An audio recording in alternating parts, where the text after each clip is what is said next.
As the Deloitte Index suggests, consumers have become increasingly frugal in how they buy their groceries. This as wages have remained stagnant for many, while inflation has eroded the value of the rand in people's pockets.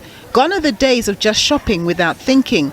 Customers are putting major thought into their purchases before they get in store.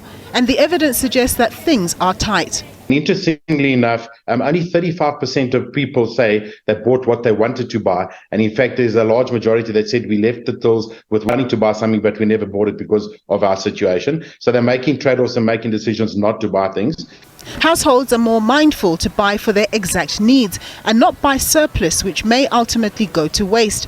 They're also buying less expensive ingredients to cook at home. On the one hand, you might have an example where people are shifting from proteins, let's say from beef to chicken, or then within beef, they might decide to go, instead of the high-end steak cuts, they might move to the sort of lower-end, stewing beef types of situation. So we find people making trade-offs in ingredients.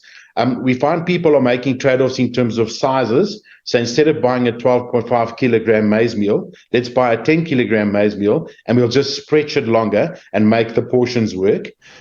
Deloitte says that consumers are doing away with buying their favorite food brands and buying more affordable supermarket house brands instead. This change in buying behavior is informing retailers to adapt to these new realities.